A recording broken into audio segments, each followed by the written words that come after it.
Tai labą rytą. Labas rytas visiems čia susirinkusiems. Labas visiems tie, kurie stebi vaizdo transliaciją. Kaip tas rytas jums?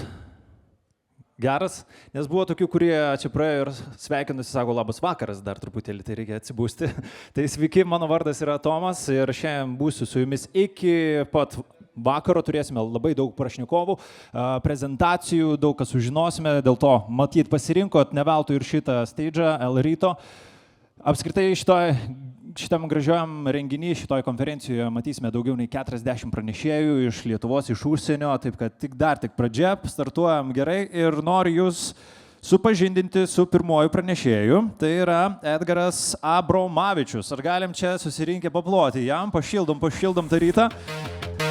Edgaras Abromavičius, Lietuvos futbolo federacijos sporto ir žaidimų vadovas, jis yra ir pristatys, kaip sportas, e-sportas ir inovacijos gali padėti sporto organizacijoms plėstis tarptautiniu mastu ir šis pranešimas atskleis e-sporto potencialą sporto industrijoje. Man įdomiausia bus taip pat ir sužinoti, jeigu galėsite, Edgarai, pasakyti, kaip, pavyzdžiui, futbolas sako, jei nori būti Cristiano Ronaldo, reikia daug treniruotis, tam tikri dalykai yra, bet e-sportas tai naujas laukas galbūt kažkam, tai nori sužinoti viską apie tai. Tai sėkmės jums ir laukiam jūsų pranešimo. Tai sveiki visi, dėkui susirinkusiems. Šiandien norėčiau pakalbėti apie e-sportą ir kaip panaudoti sporto organizacijose, kad pasiekti tarptautinę rinką. Tai turėsime keletą pavyzdžių, tai yra tiek futbolo, tiek krepšinio iš NBA. Tai visų pirma, kas yra e-sportas? Savoka pati gali atrodyti pakankamai sudėtinga, paini, bet esminis momentas yra labai paprastas. Tai yra sporto forma, kuri suteikia galimybę varžyti žaidėjams tarpusavį. Tai va tas yra esminis momentas, dėl ko mes skaitome elektroninį sportą prie sporto klasifikacijos. Šiek tiek statistikos, kas yra svarbu vėlgi dirbant sporto industrijoje, tai kad e-sportą šiai dienai pradėjo domėtis ir žiūrėti e-sportą ne vien žaidėjai, patys gameriai, bet to pačiu ir eiliniai sporto fanai. Tai nebėra tai nišinis dalykas, kur domisi tik Counterio žaidėjai arba NBA 2K žaidėjai, FIFA žaidėjai ir taip toliau. Jis stebi daugelį žmonių, kaip eilinį sportą ir šita statistika būtent atspindi šitą augimą. Šiek tiek istorijos, nes vėlgi atėjo sportas, daug ta savoka yra šiai dienai girdima iš spaudos, portalos ir taip toliau, bet niekas nežino, iš kur tai atėjo, kodėl tai atėjo. Pati pradžia, MIT universitetas, tai yra top 5 pasaulio universitetas pasaulyje, technologijų universitetas ir būtent šitoje mokslo įstaigoje atsirado pirmasis vaizdo žaidimas. Dėl ko atsirado, kadangi buvo šitoj mokslo įstaigoje kompiuteris, kur pirmą kartą buvo monitorius. Ir kur buvo paslėpta pati idėja, kad mokslininkam buvo labai įdomu išbandyti visą galę būtent šito kompiuterio. Atrodo pakankamai toks lėkštas noras, smalsumas, bet visą tai lėmė tai, kad buvo sukurtas pirmasis kompiuterinis žaidimas. Space Wars, būtent mokslininkų sukurtas žaidimas, 2 žaidėjai, vienas prieš kitą kovoja būtent kažkokioj kosminėje erdvėje, iš karto galėjo ką žaidėjai daryti, varžytis. Čia buvo irgi vienas iš esminių momentų. Kitas labai svarbus aspektas įvyko po gerą dešimtmečio. MIT, vėlgi universitetas, vėl tie patys mokslininkai, kurie dirba prie technologijų, turi motivaciją suorganizuoti pirmąją sporto turnyrą. Jame varžosi MIT mokslininkai ir vėlgi varžosi su to pačiu žaidimu, kuris buvo sukurtas MIT, Space Wars. Dalyvavo apie 16 mokslininkų, bet atsiminkit, buvo 22 metai. Space Invaders, manau, daug kas esat matę YouTube'ose, spaudoj arba net patys išbandę. 80 metai Japonijoje, tai buvo vienas populiariausių hitų žaidimų. Stanfordo universitetas, 10 000 žaidėjų. 80 metai, jeigu tai pagalvojus reto perspektyvoje, Lietuvoje Sovietų sąjunga, kaip sakant, apie technologijas nebuvo daug kalbama. Tuo metu Amerikoje 10 000 žaidėjų varžosi kompiuterinėme žaidime. Kas svarbu mums iš sporto industrijos? Keletą paminėjimų. Pirmasis sporto vaizdo žaidimas. 69 metai. Atari konsolė, krepšinis, pakankamai vėlgi matot, grafika yra žemo lygio, bet yra pirmasis sporto žaidimas. Kitas pavyzdys, 83 metai, Electronic Arts buvo prie bankroto ribos. Ir atsiranda momentas, kai supranta, kad reikia naudotis žinomais veidais, vardais. Larry Birdas kartu su kolega iš 76ers suteikė teisę naudoti jų vardą žaidime ir tokiu būdu Electronic Arts išvengė bankroto, žaidimas tampa hitu ir pasiekė tikrai didelės aukštumas, kas lemia, kad toliau futbole, krepšinėje, amerikietiškame futbole atsiranda vis daugiau sportininkų, kurie suteikia leidimą naudoti vardo teisės žaidimuose. Lietuvos futbolo federacija. Norėčiau pateikti keletą pavyzdžių, kaip su kolegomis iš federacijos ir komunikacijos ir marketingo skyrium bandome prijaukinti e-sportą ir supažindinti būtent jauną auditoriją labiau su futbolu. Pirmasis pavyzdys – Minecraft. Nežinau, kam teko žaisti, išbandyti, bet manau, jeigu turite jaunesnių brolių, sesių ar net ir vaikų, tikrai matote, kaip žaidžia Minecraft. Tai yra tam tikras konstruktorius, virtualus konstruktorius, Lego. Ir dalykas yra toksai, kad mes, matydami šitą potencialą, sukūrėme serverį Lietuvos futbolo federacijos. Jame gali žaisti futbolą, varžyti su draugais. Turime legendų sieną, kur vėlgi mūsų vienas iš tikslų yra pasakoti Lietuvos futbolo istoriją. Tai galite susipažinti ir su mūsų iškiliausiais futbolininkais. Tikrai kviečiu išbandyti. Mūsų federacijos puslapį yra būtent ir nuoroda į šitą serverį. Kitas pavyzdys – Rocket League, kam teko šiek tiek vėlgi susipažinti, tai yra virtualios mašinėlės, kurios vėlgi žaidžia futbolą. Tai yra žaidimo pagrindas yra žaisti 2 prieš 2. Tai tarkime, mes turėjome pirmąjį tokį pilotinį turnyrą, kas mums buvo tikrai toks kaip ir siurprizas didelis. Įsivaizduokite, turėjome apie 120 dalyvių ir žaidė poros. Tai pavyzdžiui, tėtis atėjo su pirmokė dukra. Pora, kuri žaidė prieš kitus žaidėjus, e-sporto turnyre. Tai fenomenalus dalykas, su kuriuo mes galime vėlgi paimti tam tikrą kitokią auditoriją ir supažindinti su futbolu.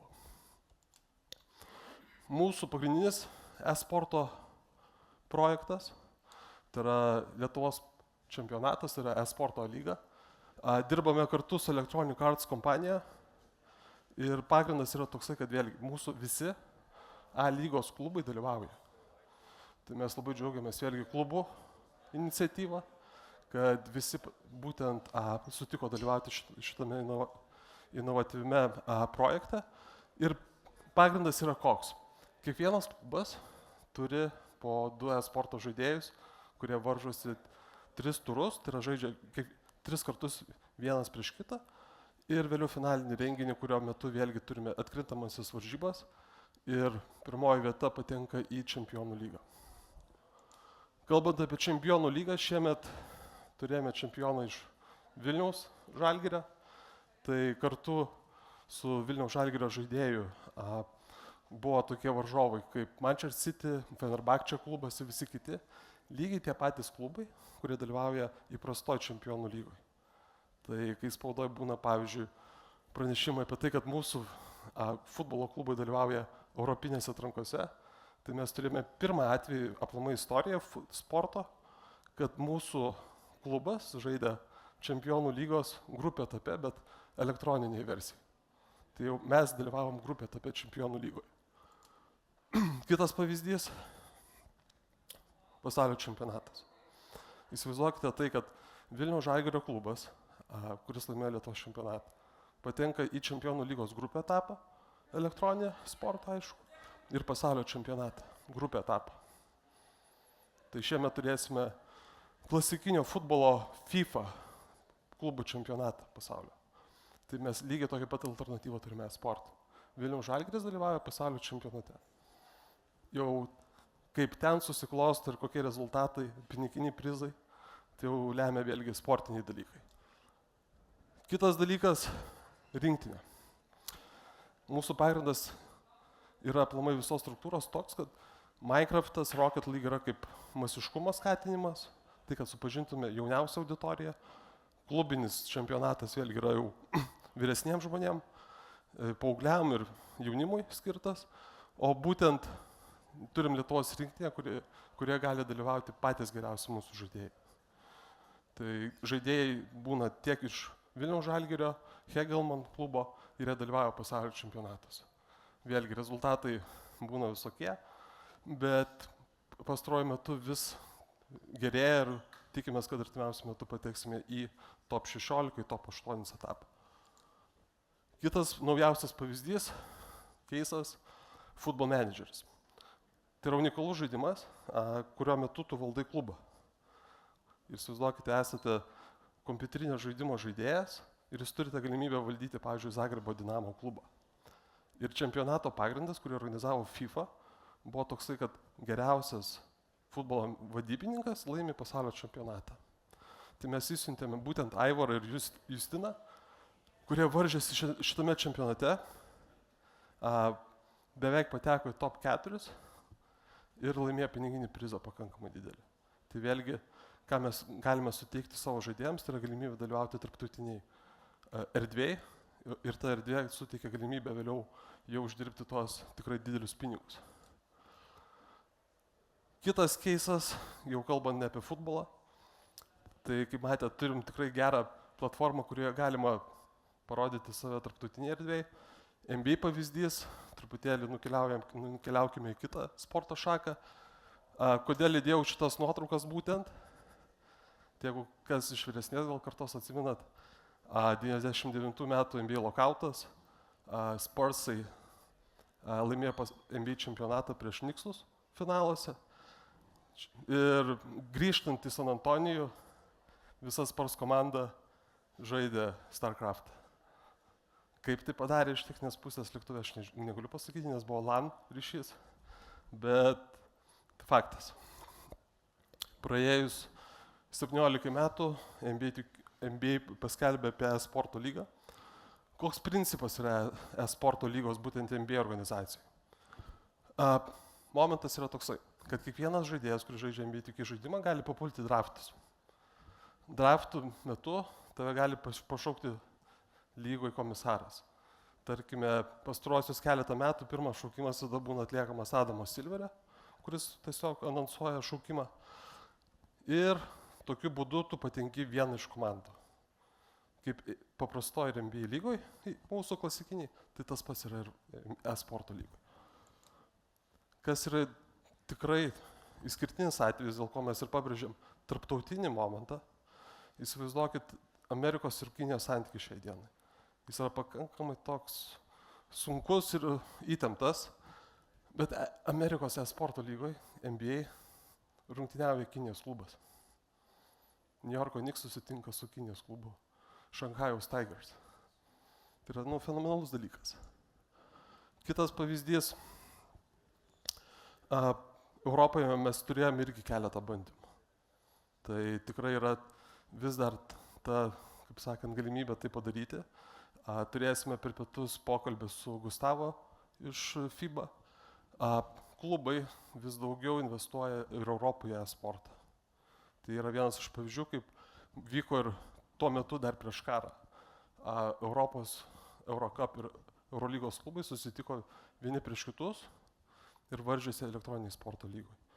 Tai tuo laikotarpiu ir Makabis, Fenerbahče tikrai žaidė finale ir pasiekė puikius rezultatus. Pavyzdys, kaip yra kuriama aplamai e-sporto komanda. Taip iš techninės pusės. Tai yra Fenerbahčės pavyzdys, kai tu gali susikurti žaidime savo marškinėlius, užsidėti logotipus, reklamuoti sponsorius. Kitas dalykas, turi areną, kurioje vėlgi spalvos logotipai, LED ekranai, viskas yra pagal jūs. Tai visą tai galima suorganizuoti, vėliau streaminti per Twitch'us ar YouTube'ą ir taip pat atidirbinėti ir savo sponsoriam. Ir nebūtinai tik Lietuvos auditorijai, tarkime, bet ir tarptautiniai. Kitas pavyzdys, jau tikriausiai vienas iš paskutinių. Nežinau, kiek teko girdėti, 2016, man atrodo, 2018 turėjome pirmąjį kartą, kai krepšinio sporto rinktinė susitiko vieną prieš kitą, aplamai. Aš neminiu, kad yra Lietuva, Latvija ar Italija ar kažkas, bet aplamai pirmą kartą istoriją krepšinio. Mes turėjome virtualias krepšinio rinktinių varžybas. Susitiko Lietuva su Latvija. Idėja buvo labai paprasta. Nebuvo tokių varžybų aplamai. Tuometinė federacija su Arvydu Saboniu ir Latvijos federacija sugalvojo padaryti tokias draugiškas rungtynės, kaip case study. Tai tuo metu buvo, įsivaizduokit vėlgi, e-sportas, NBA Hall of Fameris Arvydas Sabonis, kuris palaiko idėją, komunikuojama apie tą dalyką. Ir turėjom didelį ažiotažą.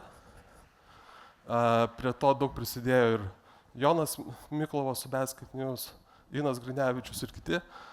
Pasiekėm puikius rezultatus ir to pasiekoje gimė FIBOS pasaulio čempionatas.